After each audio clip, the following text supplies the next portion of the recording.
Every morning you hit snooze on an alarm that practically drags you to a job you complain about over coffee you don't even like.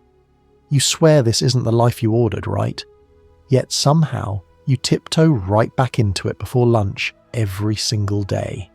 Here's the brutal truth, and it might sting a little. Nobody locked the door. You keep redecorating the cage. Today, we're not just talking about it. We're ripping off that old, peeling wallpaper, naming the fears you won't even whisper to yourself at 2 a.m, and handing you the key you've been swearing you lost. Stay with me. By the end of this, you'll either make one genuinely uncomfortable decision, or you'll finally stop lying to yourself that you actually want things to change. You're not stuck. You're subscribed. Psychologists have a fancy term for it. The comfort of the familiar. Your brain, though, it just calls it Tuesday. Think about it. Studies published in the Journal of Personality and Social Psychology reveal something pretty wild. People will choose a painful known reality over an uncertain one a whopping 83% of the time. Let that number really sink in. This isn't just about habit, it's a deep-seated preference. What does that mean for you? It means the latte you hate buy, the texts you hate send, and the boundaries you hate allow aren't just bad choices. They're literally neurological reruns playing on a loop. Your nervous system, believe it or not, would rather be right than happy. It sounds counterintuitive, doesn't it? But being right about the life you predicted, whether it's crappy or not, actually gives you a little hit, a tiny dopamine bump. It's like your brain goes, "See? I told you so.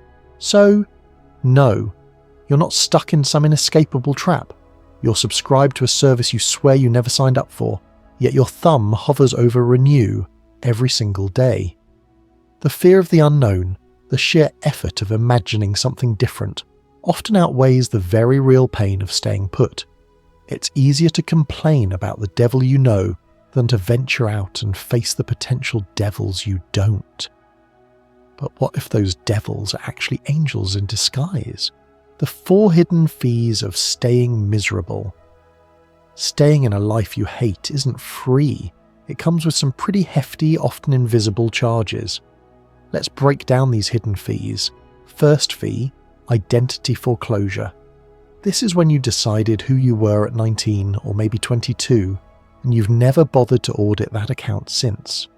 You're still operating on an outdated self-definition, trying to fit into a mold that stopped serving you years ago. You're playing a role you outgrew, and the real you is suffocating under the weight of it all. What opportunities are you missing because you're clinging to a version of yourself that no longer exists? Second fee, borrowed worth. This one's insidious. You measure your value not by your inherent self, but by external metrics. Instagram likes, your parents' approval, or perhaps most dangerously your partner's mood. Your sense of self-esteem is contingent on others, leaving you perpetually vulnerable. When your worth is borrowed, it can be recalled at any moment, leaving you feeling empty and lost. This often stems from a deeper, internalized low self-worth, making you believe that this borrowed value is the best you can get, and that being alone would be intolerable. Third fee, fear of solitude. Researcher Dr. Amy Rokach found that people will tolerate emotional neglect, even outright abuse, just to avoid sitting alone in a quiet room with themselves. The silence, the introspection, the raw confrontation with your own thoughts and feelings. It can be terrifying. This fear isn't just about being physically alone. It's about the discomfort of truly connecting with your inner world, perhaps for the first time in a long time. It's easier to endure the noise and drama of an unhappy situation than to face the stillness of self-reflection. Fourth fee, upside down math. Your brain does this weird calculation where leaving equals utter devastation, so you convince yourself it's safer to stay. But while you're busy calling it safe, your body is keeping a very different kind of score. We're talking tension headaches, those 2 a.m. panic attacks that spike your cortisol, and that constant throat lump you keep blaming on allergies. Your physical self is screaming, "Get out," even when your mind is rationalizing staying. The cost of staying isn't just emotional, it's a very real physiological drain that impacts your immune system, your sleep, and every single relationship you touch. Meet the real boss, your attachment style. Here's a truth bomb. Roughly 40% of adults have an anxious or avoidant attachment pattern wired into their very being, often before they could even spell relationship. This isn't some abstract psychological concept, it's your operating system for connection. If, for instance, your childhood caregiver only praised you when you performed, love got coded as a reward for compliance. Flash forward, you're 35, negotiating a raise you don't even want, but you do it anyway because that praise, that external validation feels like oxygen. It's a powerful, almost unconscious drive. Anxious attachment often manifests as a craving for intimacy combined with a distrust of its reliability, leading to a push-pull dynamic. You might cling, fear abandonment, and constantly seek reassurance. On the flip side, avoidant attachment means you might struggle with intimacy, preferring independence and pushing others away when things get too close. Both patterns, born from inconsistent or distant caregiving, can keep you trapped in cycles where you either tolerate neglect, anxious, or sabotage healthy connection, avoidant. The good news, and there is good news, is that attachment isn't a life sentence. It's just software. It's not who you are, but how you operate. Therapy, journaling, and intentionally cultivating secure relationships can absolutely patch that code. But first, you have to admit the program is buggy instead of blaming the keyboard, or everyone else for that matter. You have to be willing to look at your own internal wiring, the 5-minute brutal inventory. Okay, let's get practical. Grab your phone, open the Notes app and write this heading. Evidence I'm choosing this. Now, list every repeatable action, every tiny decision, every habit that keeps this hated life alive. No stories, no justifications, just bullet points. We're not looking for a narrative here, just raw data. This could be answering emails at 11 p.m. when you know you shouldn't, saying maybe when you desperately mean no, or spending the $300 you promised yourself you'd save. Just list it out. When clients do this in my coaching practice, the average list hits 15 items in under 4 minutes. It's astounding how quickly the evidence piles up. Your body knows, your subconscious knows, and once that inventory glows on your screen, you can't unsee the joystick in your own hand. You realize, with stark clarity, that you've been pressing the buttons all along. It's an uncomfortable, but incredibly empowering realization. Micro-exits, the science of small defiances.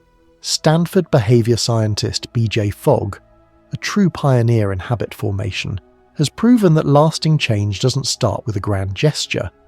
It starts at the size of a popcorn kernel. It's about making things so small, so easy that you can't not do them. Want out of that soul-sucking apartment or that dead-end routine? Don't plan a cross-country move tomorrow. Instead, start by walking one new block each evening. Just one. Your brain, in its infinite wisdom, tags those small acts of exploration as I explore, I survive, and with each tiny step, your amygdala, that fear center in your brain, starts to loosen its grip. It learns that novelty isn't always a threat. Stack 5 popcorn-sized risks, 5 tiny defiances, and suddenly the neural path to leave looks not just possible, but genuinely walkable. We're talking about things like unfollowing one toxic social media account, setting a hard boundary on one minor request, or saying no to that one extra task you always dread. Skip the grand gestures. They often spike your cortisol, trigger your fight or flight response, and send you sprinting right back to the devil, convinced that change is too hard. Small, consistent acts of defiance build momentum and rewire your brain for courage, one kernel at a time. This gradual approach reduces the overwhelming fear of change by making it manageable and less intimidating. The one sentence that reclaims your day. I borrowed this gem from a client who successfully escaped a 10-year corporate coma. Every single morning she texts herself one powerful sentence. If I tolerate it today, I'm endorsing it tomorrow. Read that aloud. Feel how it lands. That single line slices through victim narratives like a hot knife through butter. It cuts through the excuses, the rationalizations, and the passive acceptance. It puts you squarely back in the driver's seat. So, read it aloud again, then decide just one thing you absolutely will not endorse today. Maybe it's the office gossip circle you usually get sucked into. Maybe it's the third soda you automatically grab. Maybe it's letting someone interrupt you mid-sentence. It doesn't have to be monumental. Reclaim that tiny sliver of your day, that small act of self-respect, and you've carved out space where true self-respect can begin to grow. You're signaling to yourself and to the universe that you're no longer a passive participant in your own unhappiness. You're taking back your agency, one deliberate refusal at a time. Build a new tribe before you need one. Here's the number one panic I hear from people contemplating a big change. If I quit, I'll have nobody. And it's a valid fear. Humans are social creatures, and the thought of isolation can be paralyzing. So, here's a proactive strategy. Start assembling your allies while the plane is still in the air. Don't wait until you've made the leap to realize you're standing alone. Join one meetup group, find a Discord community, or volunteer with a crew that aligns with the version of you who doesn't even exist yet. Seriously, seek out people who embody the values, interests, or lifestyle you aspire to. Conversations create commitments. When 5 new people expect you at 7 on a Thursday for a shared activity, ghosting your own future suddenly gets a whole lot harder. This isn't just about finding friends. It's about building a support system, a network of accountability, and a sense of belonging that pulls you forward. Community isn't a luxury. It's crucial leverage against the gravitational pull of your old life and the familiar patterns that try to drag you back. It provides a vital counterbalance to the external pressures that often keep us stuck. The permission paradox. You're waiting for permission, aren't you? Permission to leave, permission to change, permission to be happy. The problem is, nobody is sending it. Your parents want grandkids, your boss wants deadlines, your landlord wants rent. None of them wake up tasked with your joy or your liberation. Their agendas are their own, and very rarely do they align perfectly with your deepest desires for change. Psychotherapist Dr. Nicole LePera offers a profound insight. Adulthood truly begins the moment you start to parent yourself. And what does that look like? It looks like saying, I give me permission to exit what harms me. Say it out loud, seriously. The sentence might feel counterfeit at first, might even taste a little strange on your tongue. Keep saying it. Neural rewiring, the actual changing of your brain's pathways requires repetition, not validity from people who are often heavily invested in maintaining the status quo, your status quo specifically. Their comfort might depend on your discomfort, so stop waiting for a memo that's never coming. Authorize your own joy. When therapy, books, and affirmations aren't enough sometimes, despite your best intentions, your nervous system is just too flooded, too overwhelmed for self-help books and positive affirmations to truly stick. You can read all the wisdom in the world, repeat all the mantras, but if your body is in a constant state of threat response, fight, flight, freeze, or fawn, that information just won't integrate. It's like trying to run complex software on a computer that's overheating. In these cases, genuine efforts to change can feel like hitting a brick wall, leaving you screaming, I can't, when every part of you wants to. This is where professional support isn't a weakness, it's essential hardware repair. Somatic therapies like EMDR, breathwork, or even ketamine-assisted psychotherapy can be incredibly powerful tools. They don't just talk about the problem, they work directly with your body's response system to reboot that ingrained threat response, helping to calm the nervous system and create new, healthier pathways. Consider budgeting for this kind of support just like you would for rent or any other essential expense. Because the cost of staying stuck, that's already debiting your immune system, sabotaging your sleep, and quietly eroding every single relationship you touch. This isn't a luxury, it's an investment in your fundamental well-being.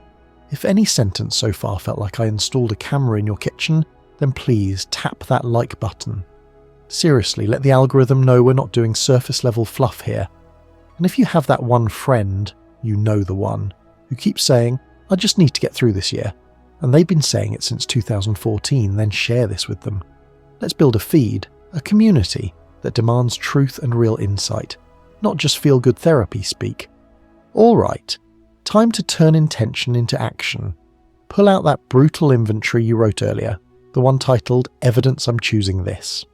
Now, I want you to pick one single item from that list, just one, that you will unequivocally quit endorsing within the next 24 hours. Write it down on a physical piece of paper, sign it.